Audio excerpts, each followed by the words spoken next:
하늘에 계신 우리 아버지 하나님, 거룩한 안식일을 맞아 하나님의 존전으로 부르시고 마땅히 돌려드릴 경배와 찬양을 우리의 창조자이시며 구원자 되신 하나님께 돌려드릴 수 있도록 인도하셨사오니 감사합니다.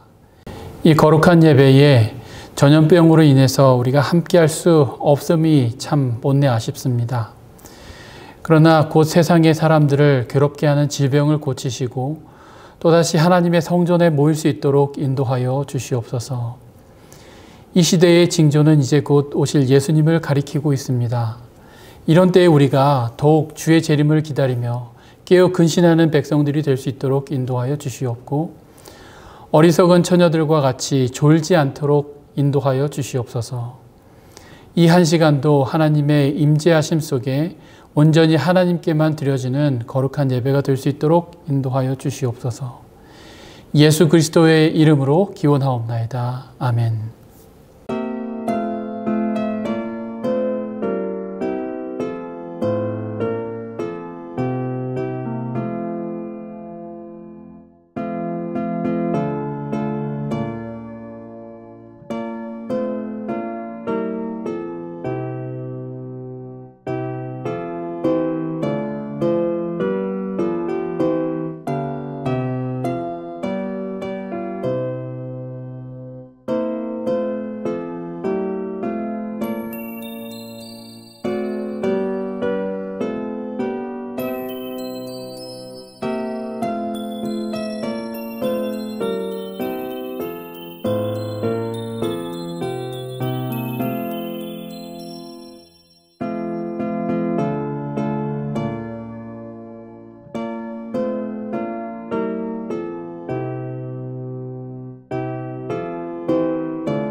감사하신 하나님 아버지, 저희들에게 지금 이 시간을 주셔서 오리오 감사를 드립니다.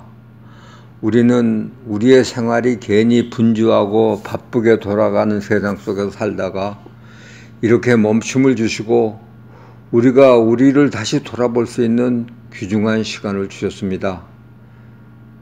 지금 저희가 살고 있는 이 베이커스빌드는 모든 식물이 완성될 수 있는 풍부한 햇빛과 높은 온도로 식물이 결실을 잘 맺을 수 있는 귀중한 시간과 기후가 되었습니다. 그러나 우리의 일상생활은 질병으로 인하여 시간이 멈춰진 것 같은 생각이 들고 처음에는 우리에게 우울함도 생겼지만 곧 익숙되어서 오히려 이 시간이 우리에게 무엇을 의미하는지 또한 신앙적으로 더욱 성숙되어 말씀에 가까이 갈 수 있는 각자의 시간이 됐음을 알고 있습니다. 사람과의 간격은 비록 멀어졌지만 하나님의 간격과는 멀어지지 않음을 알 수 있습니다. 이 시간 우리에게 어떤 도움이 될 수 있을까? 어떻게 하면 이 시간을 잘 이용할 수 있을까 하는 이런 긍정적인 생각도 가질 수 있습니다.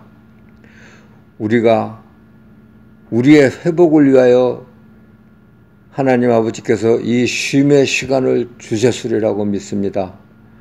이제 그 시간이 끝나고 머지않아 서로 대면하여 교회에서 예배를 보는 시간이 곧 오리라고 믿습니다. 또한 새로 사역을 맡으신 조 목사님과 믿음의 말씀을 나누며 새로 시작되는 이 귀중한 시간이 곧 오리라고 믿습니다. 서로 우리가 대면을 하고 또 예배를 보는 그 시간까지 모두 다 각자 건강해 주시기를 바랍니다. 또한 우리 모든 성도분들이 건강하시고 목사님 가족이 이곳에 잘 정착하심을 감사드립니다. 그러나 아직 이 질병으로 인하여 이 세상에는 많은 사람들이 고생하고 있습니다. 하나님, 그 고생하는 모든 사람들에게 특히 그 질병으로 심한 고통을 받는 그 환자분들 위해 하나님이 회복의 시간을 주시고 이 질병이 우리 주위에서 바람처럼 떠날 수 있는 날이 곧 오게 하여 주시옵소서.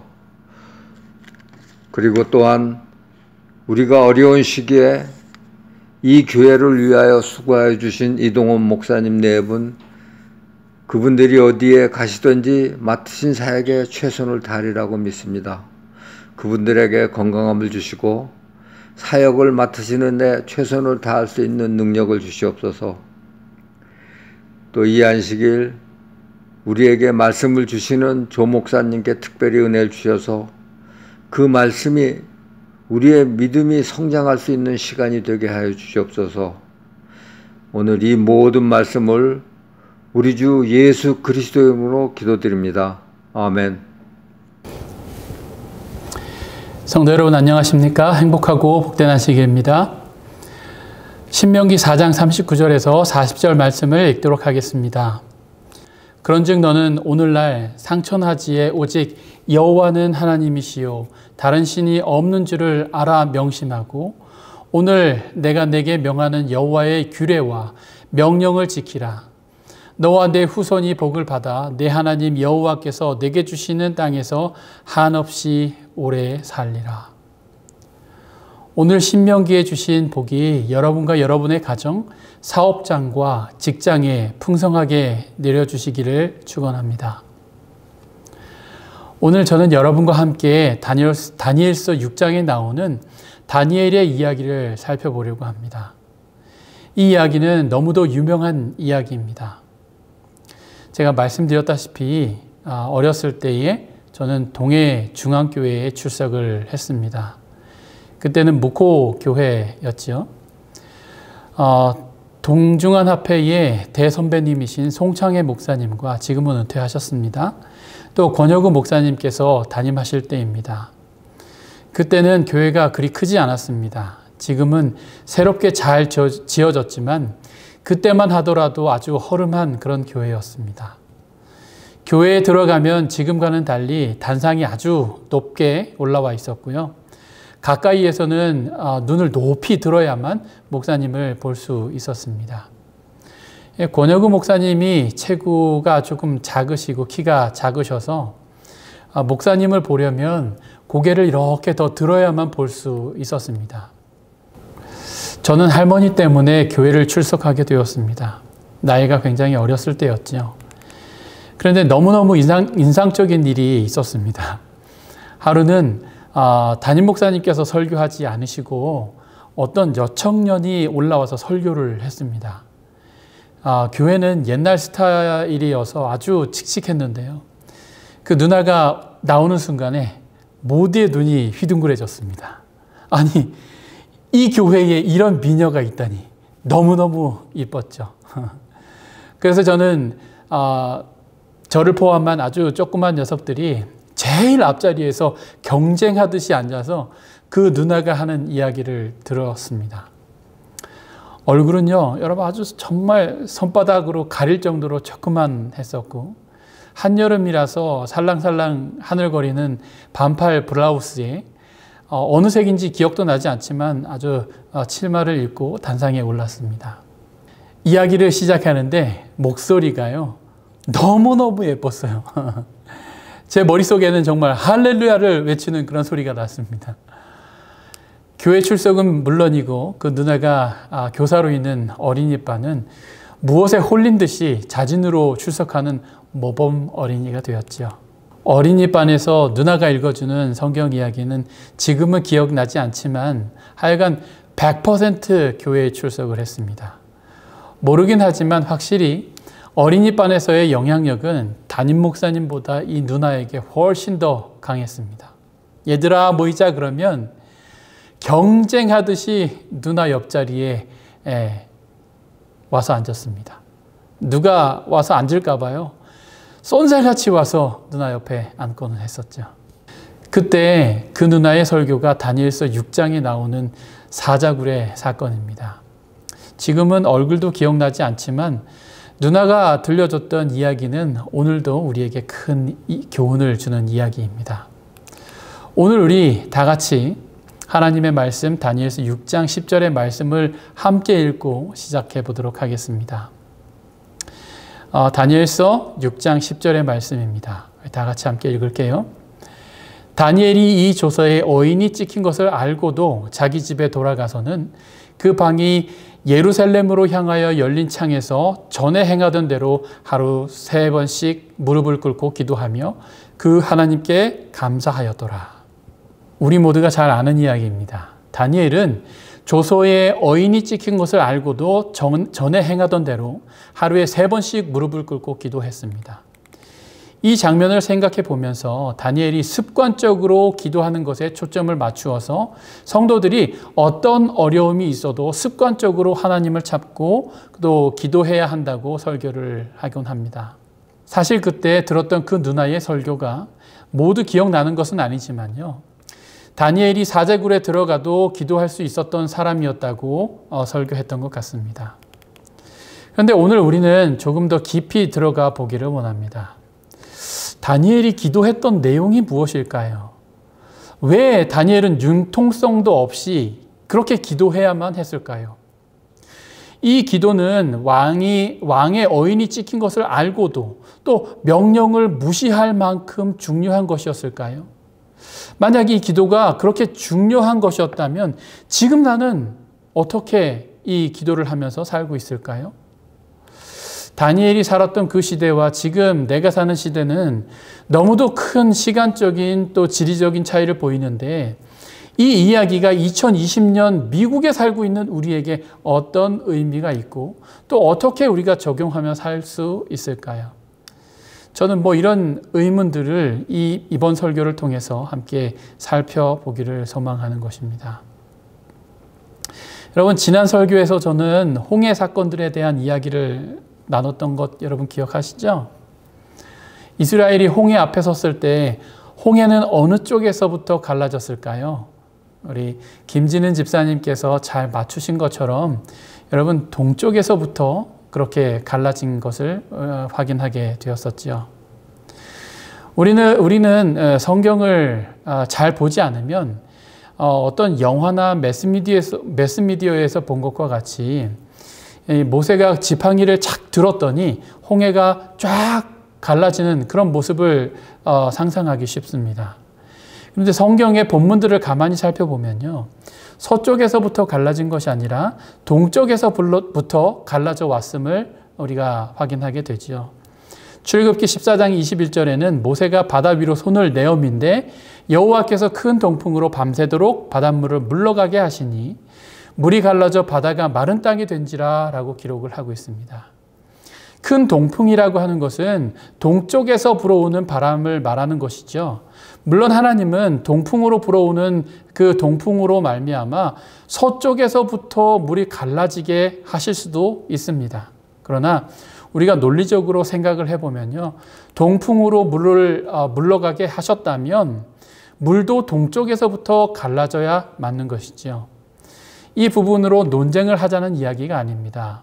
그러나 우리가 성경을 자세히 읽고 그 배경을 잘 알아야만 할 필요가 있음을 다시 한번 말씀을 드리는 것이죠.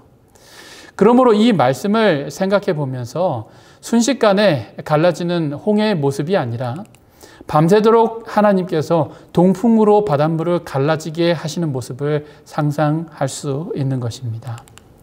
같은 방법으로 다니엘서 6장을 살펴보십시다. 우리가 가끔 다니엘서 6장의 이야기를 들을 때에 실수하는 것 가운데 하나가 다니엘이 18살 때 잡혀왔기 때문에 다니엘서 6장의 역사도 다니엘이 아주 젊었을 때 또 청년으로 묘사한다는 것입니다. 그러나 실은 다니엘서 6장의 다니엘은 청년 시절의 이야기를 다루고 있지는 않습니다. 우선 다니엘서 6장 1절에는요. 다리오가라고 하는 말로 시작을 합니다. 다니엘서는 역사적인 부분이 있고 예언적인 부분이 있는데요. 1장부터 6장이 역사적인 그런 부분입니다. 그리고 5장은요. 다니엘을 포로로 잡아왔던 왕국인 바벨론이 어떻게 멸망되었는지를 설명하고 있어요. 그래서 6장에는 다니엘은 이미 바벨론 시대가 이미 끝난 메데페르시아 시대에 들어와서 살고 있는 것을 우리가 볼 수 있는 것이죠. 다니엘서의 각 장을 시간 순으로 연결을 쭉 하면 이렇게 되어 있습니다. 다니엘서 1장, 2장, 3장, 4장까지 이렇게 되어 있고요. 그 다음에 오는 장이 7장, 8장이에요. 시간적으로 연결을 하면. 그리고 나오는 장이 5장, 6장, 그리고 연결되는 후반부가 9장, 10장, 11장, 12장 순으로 되어 있습니다. 세 개의 부분으로 나뉘어져서요. 중간에 4장이 서로 꼬여 있는 그런 구조입니다. 그래서 이를 두고 학자들은 무엇이라고 부르냐면 카이아즘이라고 부르기도 합니다. 어쨌든 다니엘서 6장의 사건은 이미 바벨론이 멸망한 이후의 사건이라는 것이죠.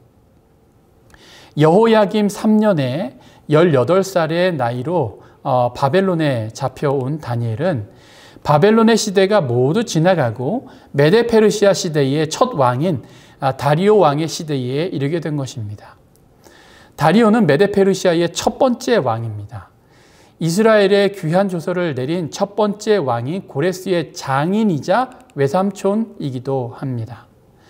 그러므로 다니엘의 나이를 추정해 보면 그 당시에 다니엘은 84살의 다니엘을 우리는 다니엘서 6장에서 볼 수 있는 것이죠. 이런 나이에도 다니엘서 6장 3절에는 다니엘은 마음이 민첩하여 총리들과 방백들 위에 뛰어나므로 왕이 그를 세워 전국을 다스리게 하고자 한지라 라고 이야기하고 있습니다.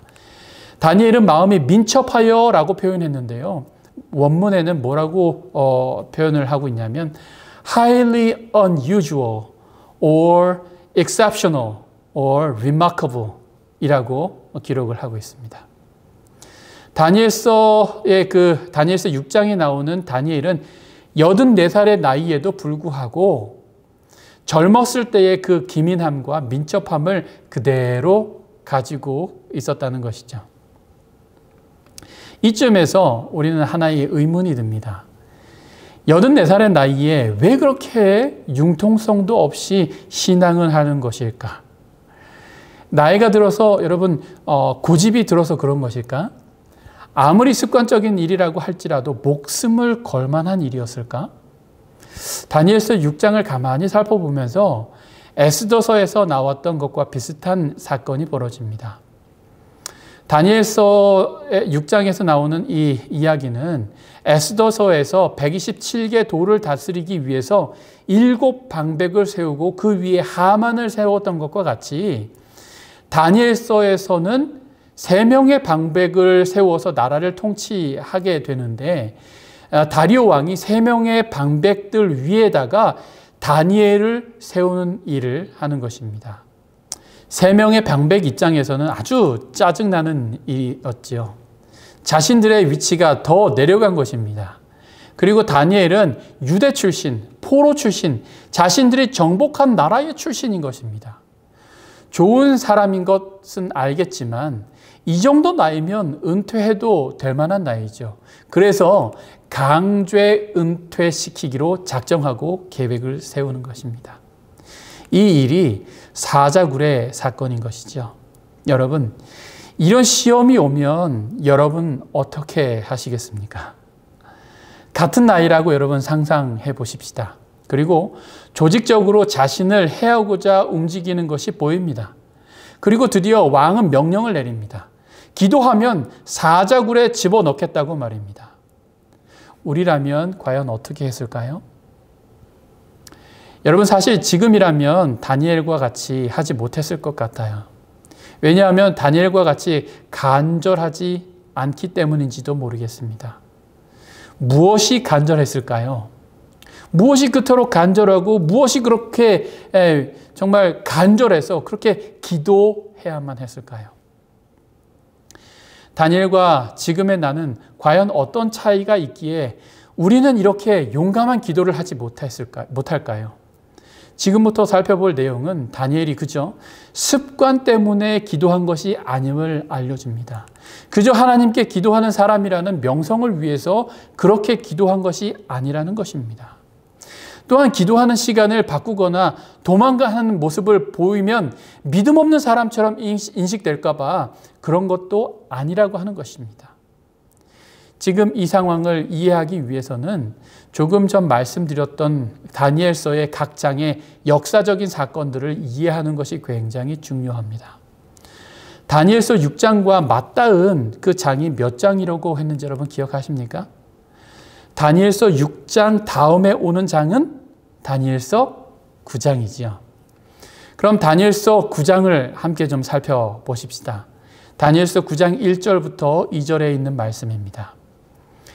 메대 족속 아하수에로의 아들 다리오가 갈대아 나라의 왕으로 세움을 입던 원년, 곧 그 통치 원년에 나 다니엘이 서책으로 말미암아 여호와의 말씀이 선지자 예레미야에게 임하여 고하신 그 연수를 깨달았나니 곧 예루살렘의 황무함이 70년 만에 마치리라 하신 것이라. 다리오는 약 2년 동안 통치를 하다가 그의 조카이자 사위인 고레스에게 자리를 물려줍니다. 그러므로 6장과 9장은 같은 해에 일어난 사건이거나 9장의 사건 이후에 6장의 사건이 있었을 것입니다. 6장과 9장의 사건은 정말 가까운 간격을 두고 일어난 사건이지요. 다니엘서 9장의 말씀은 다니엘이 아주 중요한 사실 하나를 깨달았다고 말을 해주고 있습니다. 이것은 예루살렘의 황폐함이 70년 만에 마치겠다라고 하셨던 예언의 말씀입니다. 좀 전에 제가 여러분께 다니엘이 지금 몇 살인지 강조한 이유가 여기에 있습니다. 다니엘이 18살에 잡혀갔고 지금은 84살의 나이라면 예레미야가 예언한 그 시간이 거의 다가오고 있다라고 하는 것을 다니엘이 깨닫게 된 것입니다. 여러분, 일제강점기에 우리나라 사람들이 가장 바랬던 바는 독립이었습니다. 40년 동안 그렇게 노력을 했었지요. 아마도 다니엘과 유다인들도 우리가 독립을 기다리는 마음으로 이스라엘 나라가 회복되기를 간절히 기다리고 있었을 것입니다. 그런데 예레미야를 통해서 하나님은 이미 예루살렘이 어떻게 될 것이다 라고 하는 것을 보여주시고 예언해 놓으셨어요. 70년의 바벨론 생활이 이제 거의 끝나가고 있음을 다니엘이 깨닫게 된 것입니다. 여러분, 다니엘이 어떤 생각이 들었을까요? 성도 여러분, 이스라엘 백성들은 하나님께 선택된 백성들이었죠. 그들은 하나님께서 선교사의 백성으로서 만드신 민족이었습니다. 그런데 이제 그들은 바벨론의 포로로 잡혀와 있는 것이죠. 하나님은 이스라엘 백성들이 하나님의 말씀에 순종할 때 하나님은 이스라엘의 하나님이 되고 이스라엘은 하나님의 자녀요, 그분의 백성이 되겠다고 복을 주셨습니다. 그런데 현실은 그와는 너무도 반대되는 상황 가운데 있는 것입니다. 예레미야 26장 21절부터 33절의 말씀을 보면요, 언약의 저주가 나옵니다. 하나님의 말씀에 순종하지 않고 그분의 규례를 따르지 않으면 어떤 일이 일어나는지를 기록한 것입니다. 제가 좀 읽어드리겠습니다. 너희가 나를 거스려 내게 청종하지 아니할진대 내가 너희 죄로 너희에게 7배나 더 재앙을 내릴 것이라. 내가 들짐승을 너희 중에 보내리니 그들이 너희 자녀를 움키고 너희 육축을 멸하며 너희 수요를 감속해 할지라. 너희 도로가 황폐하리라. 이런 일을 당하고도 너희가 내게로 돌아오지 아니하고 나를 대항할진대 나도 너희에게 대항하여 너희 죄를 인하여 너희를 7배나 더 칠지라. 내가 칼을 너희에게로 가져다가 너희의 배악한 원수를 갚을 것이며 너희가 성읍에 모일지라도 너희 중에 연병을 보내고 너희의 대적의 손에 붙일 것이며 내가 너희 의뢰하는 양식을 끊을 때에 10 여인이 한 화덕에서 너희 떡을 구워 저울에 달아 주리니 너희가 먹어도 배부르지 아니하리라. 너희가 이같이 될지라도 내게 청종치 아니하고 내게 대항할진대 내가 진노로 너희에게 대항하되 너희 죄를 인하여 7배나 더 징책하리니 너희가 아들의 고기를 먹을 것이요 딸의 고기를 먹을 것이며 내가 너희의 산당을 헐며 너희의 태양 주상을 찍어 넘기며 너희 시체를 파상한 우상 위에 던지고 내 마음이 너희를 싫어할 것이며 내가 너희 성읍으로 황폐케 하고 너희 성소들로 황량케 할 것이요 너희의 향기로운 향을 흠양치 아니하고 그 땅을 황무케 하리니 거기 거하는 너희 대적들이 그것을 인하여 놀랄 것이며 내가 너희를 열방 중에 흩을 것이요 내가 칼을 빼어 너희를 따르게 하리니 너희의 땅이 황무하며 너희의 성읍이 황폐하리라. 성도 여러분, 이 일이 그대로 일어났었습니다. 다니엘이 잡혀갈 때 바벨론에 포위되어 성 안에서는 우리가 읽었던 일이 일어났었지요. 이는 모든 이스라엘 백성들이 하나님의 말씀에 순종치 않고 하나님과의 언약을 귀하게 여기지 않았기 때문에 일어난 사건입니다. 그들의 삶이 이와 같은 처지에 놓이게 된 것은 그들의 죄악을 인함이었습니다. 때로 사람들은 하나님께서 이런 저주를 내리신다고 믿습니다. 그러나 그렇지 않습니다. 이스라엘이 하나님께 순종하지 않았을 때 그리고 그 지속적이고 의도적인 행위를 멈추지 않았을 때 하나님께서는 당신의 보호하시는 손길을 거두신 것입니다. 그 결과는 불보듯 뻔한 것이죠. 사단이 그들을 가만히 두지 않는 것입니다. 그들을 칼과 굶주림, 질병으로 괴롭게 하고 포로로 잡아가는 것입니다. 그리고 그들에게 맡겨진 선교사의 사명을 다하지 못하게 된 것입니다. 이사야 8장 16절에는 너는 증거의 말씀을 싸매며 율법을 나의 제자 중에 봉함하라 라고 하는 이야기가 있습니다. 계시록 5장에 나오는 임봉된 두루마리는 이스라엘 백성들의 배역함과 관련이 있는 것입니다. 이 내용은 이스라엘 백성들이 하나님께 순종하지 않음으로 인해서 그들에게 주신 하나님의 말씀이 임봉되는 결과를 가져왔다고 이야기하고 있는 것입니다. 지금은 이스라엘 백성들이 배역함으로 바벨론으로 포로로 잡혀가게 되었습니다.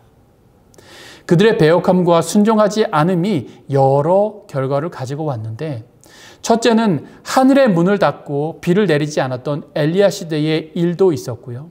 둘째는 이방 나라가 이스라엘을 점령하고 그들을 유린하는 그런 일도 있었고 셋째는 이방 나라가 이스라엘을 포로로 잡아가는 일이 있었습니다. 이뿐만 아니라 성경은 우리의 배역함으로 하나님의 말씀을 인봉하는 결과를 초래했다고 계시록은 이야기하기도 합니다. 이처럼 하나님께 배역하고 그분과의 언약을 지키지 않으면 그 결과를 볼 수밖에 없는 것이죠. 성도 여러분, 이런 상황에서 다니엘은 무슨 기도를 했을까요? 여러분 같으면 어떤 기도를 할 것 같으십니까? 여러분, 우리는 마지막 시대에 살고 있습니다. 그렇죠? 마지막 시대에 마지막 순간을 우리가 살아가고 있는데 여러분, 우리는 그 모든 것들을 다 알고 있는 백성들이잖아요. 예언의 성취가 어떻게 될 것이다라고 하는 것을 우리는 잘 알고 있어요. 그렇죠? 그런데 그런 예언을 우리가 알고 있는 사람들로서 그리고 예언을 우리가 잘 깨달아 알고 있는 사람들로서 여러분, 이 밖에 있는 사람들에게 우리는 어떤 기별을 전하면서 또 어떤 기도를 하면서 이 시대를 살아가야 하겠는가 하는 것입니다. 다니엘은 금령을 만드는 그들의 악의에 찬 의도를 재빨리 알았으나 조금도 그의 행동을 바꾸지 아니하였다.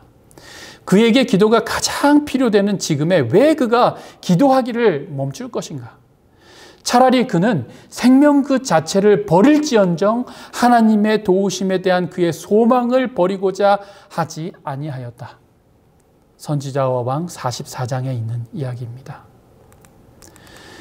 그는 죽음을 각오하고 기도했습니다. 어떻게 이런 기도를 하게 되었을까요? 이런 기도는 그냥 마냥 나오는 그런 기도가 아닙니다. 정말 그에게 간절함이 있었습니다. 하나님의 백성이 다시 하나님께로 돌아오고 하나님의 말씀에 순종함으로 하나님의 백성이 되는 것, 이것이 그가 바란 이 백성들을 향한 기도였습니다. 그에게 이보다 더 간절함이 있었을까요? 그는 여러분 이스라엘의 지도자였습니다. 그런 그가 메데페르시아 왕국에 있었는데 그가 바라고 고대했던 바는 하나님의 백성들이 이제 하나님의 나라로 돌아가는 것이었습니다. 하나님의 백성들이 회복되는 것이었어요. 리비언 헤럴드 1897년 2월 9일자에 이런 이야기가 있습니다. 다니엘의 자복과 기도의 모본이 기록되어 있는 것은 우리를 가르치시고 격려하시기 위함이다. 거의 70년간 이스라엘은 포로로 잡혀와 있었다. 하나님께서 자기의 소유로 택하신 땅은 이방인들의 손에 주어졌다. 하늘의 빛을 받은 자, 한때 온 땅의 기쁨이었던 곳, 그 사랑받던 도성이 멸시를 받고 천히 여김을 당하고 있었다. 하나님의 언약궤와 시온서를 덮고 있는 영광의 그룹이 있었던 대성전은 폐허가 되었다. 부정한 발들이 바로 이 성전의 땅을 짓밟았다. 이전 영광을 알고 있었던 신실한 사람들은 이스라엘을 하나님의 택하신 백성으로 뚜렷이 구별하는 그 거룩한 집이 폐허가 되었을 때 고통스러운 마음을 어쩔 수가 없었다. 이 사람들은 하나님이 그 백성들의 죄 때문에 언약을 파괴하실 때 언약 폐기 통보의 증인들이었다. 그들은 또 이스라엘이 하나님께 돌아와서 하나님 앞에서 조심성 있게 행하면 하나님께서 은총을 베푸실 것이라는 약속에 대해서도 증인들이었다. 나이 많아 백발이 성성한 순례자들이 예루살렘으로 돌아가 그 폐허에서 기도를 드렸다. 그들이 하나님께 오 여호와여 시온을 긍휼히 여기사 자비를 베풀어 주시고 당신의 의의 영광으로 덮어주소서라고 간절히 기도할 때 그들은 돌들의 입을 맞추고 눈물로 그 돌들을 적셨다. 다니엘은 이스라엘의 포로 기간으로 정해진 시간이 거의 끝나가고 있음을 알았지만 그는 하나님께서 구원을 약속하셨기 때문에 그들 편에서 할 일이 없다고 생각하지 않았다. 금식과 통회로서 여호와를 찾았고 그는 자신의 죄와 그 백성들의 죄를 자복하였다. 다니엘이 목숨을 걸고 한 기도의 내용입니다. 이 기도를 해야 했기 때문에 다니엘은 바쁜 국정 가운데서도 그의 기도의 시간을 포기할 수가 없었던 것입니다. 다른 기도도 물론 중요합니다. 그런데 지금 다니엘이 하고 있는 이 기도는 자신의 목숨보다도 더 중요한 것이었습니다. 다니엘은 아마 솔로몬이 열왕기상 8장 37절부터 39절에서 기도했던 것을 기억했을지도 모릅니다. 열왕기상 8장 37절에서 39절의 말씀에는 이렇게 기록하고 있습니다. 만일 이 땅에 기근이나 온역이 있거나 곡식이 시들거나 깐부기가 나거나 메뚜기나 황충이 나거나 적국이 와서 성읍에 애워싸거나 무슨 재앙이나 무슨 질병이 있거든 물러나고 한 사람이나 혹 주의 온 백성 이스라엘이 다 각각 자기의 마음에 재앙을 깨닫고 이 전을 향하여 손을 펴고 무슨 기도나 무슨 간구를 하거든 주는 계신 곳 하늘에서 들으시고 사유하시며 각 사람의 마음을 아시오니 그 모든 행위대로 행하사 갚으시옵소서. 주만 홀로 인생의 마음을 다 아심이니이다. 다니엘이 예루살렘을 향하여 문을 열고 기도한 이유입니다. 그는 기도를 통해 백성들을 향한 간절함을 토로했습니다. 그는 백성들의 죄와 자신의 죄를 고백하는 그 고백을 그 시간에 드렸던 것입니다. 그리고 하나님께서 이 백성들을 회복하실 수 있도록 기도한 것입니다. 여러분, 마지막 시대를 살아가고 있는 우리가 이제 예수님께서 오시마 약속하셨던 그 약속의 말씀을 우리가 잘 알고 기다리고 있는 우리가 과연 지금 이 시대에 어떤 기도를 드려야 할까요? 그리고 그 기도의 내용이 얼마나 중요하고 얼마나 확실하게 우리의 목숨을 담보할지라도 드려야 하는 기도인지 여러분, 우리가 깨달으며 살고 있습니까? 다니엘서 6장은 이렇게 기도하는 다니엘을 사단이 어떻게 죽이려고 시도하는지를 보여주고 있습니다. 사단은 시시때때로 하나님의 백성들이 회개하는 것을 막기 위하여 안간 힘을 쓴다는 것입니다. 메데페르시아 시대에만 이스라엘 백성들이 예루살렘으로 돌아가기 전에 죽이고자 하는 시도를 몇 번 했던 것을 확인하게 됩니다. 먼저 다니엘서에서 나오는 사자굴의 사건은 회개를 위해서 기도하는 하나님의 백성을 사단이 어떻게 다루는지 보여주고 있습니다. 그러나 이 이야기는 여기서만 끝나지 않고요. 더 나아가서 하나님께서 회개하는 백성들을 어떻게 다루시는지를 보여주고 있습니다. 여러분, 이스라엘 백성들을 범죄했어요. 그러나 그 결과로 하나님은 이스라엘 백성들이 하나님의 보호의 손길 안에 머물도록 하지 않고 하나님께서 그 보호의 손길을 거두셨습니다. 그리고 그 백성들이 포로로 잡혀갈 수 있도록 하나님께서 허락하셨죠. 이방 땅에서 고생을 많이 했습니다. 그러나 하나님은 다니엘을 통해서 그들이 회개할 수 있도록 이끄시는 거예요. 모르기는 해도요, 다니엘이 사자굴에서 살아났고 그 죽이려고 했던 사람들이 어떻게 죽임을 당했는지 삽시간에 온 메데페르시아에 퍼졌을 것이라고 생각합니다. 그리고 그가 왜 목숨을 걸고 기도했는지 알게 되었을 것입니다. 사람들은 기도하기 시작합니다. 그리고 이를 통해 온 유대 백성들은 회개하고 하나님의 백성의 회복을 탄원했을 것입니다. 그리고 드디어 이스라엘 백성들이 포로에서 자유롭게 하라는 1차 조서가 고레스 왕에 의해서 반포되는 것이죠. 여기서 끝난 것이 아닙니다. 아직 조서는 2번 더 내려져야 했습니다. 보시는 바와 같이 다리오 1세 때 또다시 조서가 내려집니다. 2번째와 3번째 조서 사이에 일어난 사건들이 여러분, 어제 우리가 살펴보았던 에스더서 사건인 것입니다. 우리가 기억해야 할 것은 에스더 사건을 통해서 사단은 유대인들을 전멸시키려고 시도를 합니다. 그때에도 에스더는 하나님께 죽음을 각오하고 기도하는 모습을 우리가 볼 수 있지 않습니까? 사단은 이와 같이 각 시대를 통해서 하나님 편에 선 자들, 자신의 죄를 깨닫고 회개하려고 하는 자들을 죽이기 위해서 수단과 방법을 가리지 않고 모든 방법을 총동원해서 죽이고자 달려드는 것입니다. 사랑하는 성도 여러분, 지금 우리는 다시 다니엘의 기도와 무관하게 살고 있지는 않습니까? 정말 많은 시간이 흘렀고 지리적으로도 상당히 떨어진 곳에 살고 있지만 지금도 여전히 그 상황은 변함이 없이 우리에게 일어나고 있는 사건인 것입니다. 우리는 이제 끝을 향해서 달려가고 있습니다. 그런데 지금 우리의 모습을 가만히 살펴보면 그다지 재림을 기다리는 사람처럼 사는 것 같지 않다는 거예요. 재림 성도처럼 살고 있지는 않은 것처럼 그렇게 보여지는 것입니다. 우리 역시도 지금 시대의 흐름과 상황이 어떻든지 간에 그저 그렇게 휩쓸려서 살아가고 있는 것처럼 보이는 것이죠.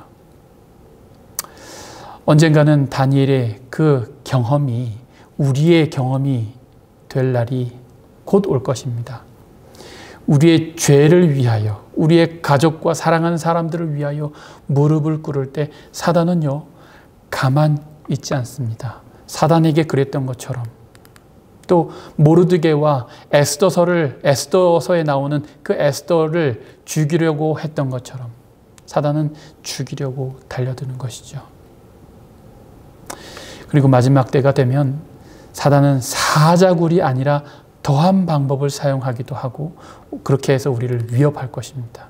그때 여러분 꼭 기억했으면 좋겠다 싶은 것은 다니엘을 하나님께서 어떻게 보호하셨는지 여러분 잊지 않으시기를 간절히 바랍니다. 에스더서에 나오는 에스더와 모르드게를 하나님께서 어떻게 보호하셨고 또 그들의 대적을 하나님께서 어떻게 취급하셨는지를 꼭 기억하게 되기를 간절히 바랍니다. 그리고 모든 이스라엘 백성들을 전멸시키려는 사단의 계획을 하나님께서 어떻게 저지하시고 그들을 어떻게 심판하시는지 잊지 않게 되기를 간절히 소망하면서 말씀을 드리도록 하겠습니다.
하늘에 계신 우리 아버지 하나님, 마지막이 곧 올 것 같은 시대에 우리가 살고 있습니다.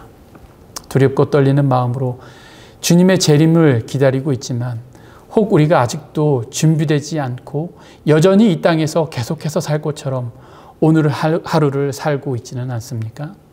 아버지 하나님, 다니엘의 목숨을 걸고 기도했던 동기가 있었던 것을 기억합니다. 하나님의 종, 하나님의 선지자들의 글을 통하여 이제 곧 오게 될 예언의 성취를 바라보고 죽기를 각오하고 기도했던 것과 같이 성경의 마지막 예언이 될 예수님의 재림을 기다리는 우리도 이제 깨어서 정신 차리고 기도하며 주님의 백성들을 위하여 외칠 수 있는 우리가 될 수 있도록 인도하여 주시옵소서. 시간이 얼마 없는 것을 잘 압니다. 이제 우리의 죄를 사하여 주시고 하늘 성소에서 주님의 사역이 마쳐지기 전에 우리를 주님의 거룩한 보혈로 씻겨 주셔서 우리를 정결하게 하여 주시옵소서. 비록 영상으로 예배하고 있지만 하나님의 성도들이 있는 곳마다 주의 영이 함께하여 주시옵고 그들을 주의 날개 아래 두셔서 어떤 질병도 그들을 위협하지 못하도록 보호하여 주시고 재난이 많은 이 땅에서 주의 백성들을 보호하여 주시옵소서. 캘리포니아 지역을 휩쓸고 있는 화마에서 주의 백성들을 보호하시고 그들을 구원하여 주시옵소서. 주께 드리는 열의 하나와 각종 헌물을 기억하시고 이 헌물이 거룩하게 사용될 수 있도록 인도하시며 주께 헌물을 드린 손 위에 복을 더하셔서 그들이 이 헌금 드림으로 인하여 궁색해지지 않을 수 있도록 인도하시고 하늘의 창고를 열고 쌓을 것이 없도록 붙지 아니하나 보라고 하신 하나님의 복의 약속들을 경험할 수 있도록 인도하여 주시옵소서. 이제는 하나님 아버지의 사랑과 예수 그리스도의 은혜와 성령 하나님의 교통하심이 주의 전을 사모하여 무릎을 꿇는 주의 자녀들과 재림을 사모하는 거룩한 주의 백성들에게 이제로부터 영원히 함께하여 주시옵기를 간절히 축원하옵나이다. 아멘. 사랑하는 성도 여러분, 안녕하세요. 행복하고 복된 안식일입니다. 여러분, 우리 교회의 모습 궁금하셨죠? 수개월 동안 이곳에 출입하지 못하셨기 때문에 우리 교회의 모습이 굉장히 그리웠을 것이라고 생각합니다. 그래서요, 오늘 제가 우리 교회의 이곳저곳의 모습을 조금 담아서 여러분과 함께 좀 나누기를 원합니다. 함께 가보실까요? 자, 이제 우리 교회로 다시 가는 교회의 모습이죠.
이것은 우리 교회 러비입니다.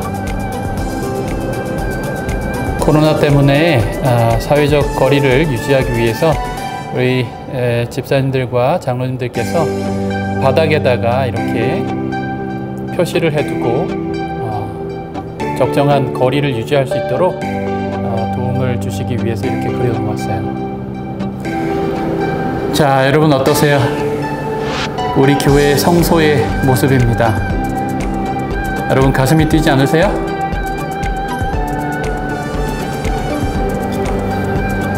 조금 더 들어가서 여러분 자세하게 좀 보여드리겠습니다.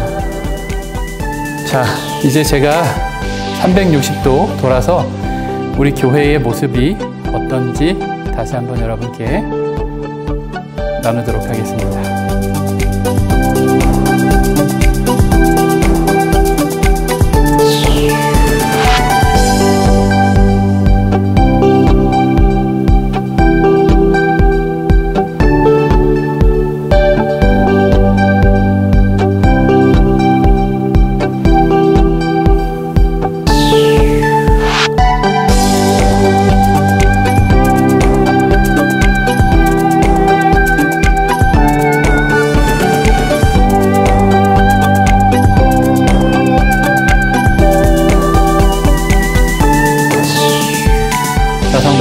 이것은 우리 모든 성도들이 식사를 나누시고 또 성도의 교제를 나누셨던 그런 장소입니다. 자, 이제 360도 돌면서 여러분께 이곳의 모습을 담아드리겠습니다.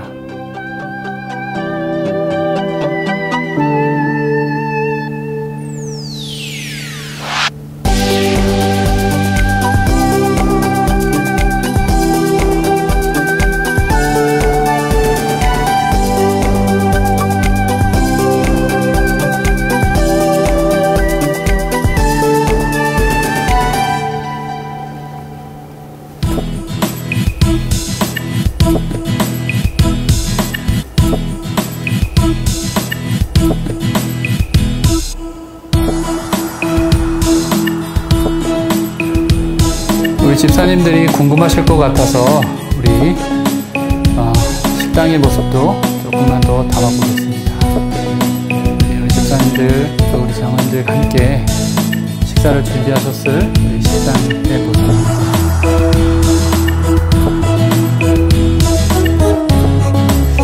성도 여러분 어떠셨어요? 우리 교회의 모습 간단하게 좀 살펴봤는데요. 참 그리우시고 또 보고 싶으셨죠?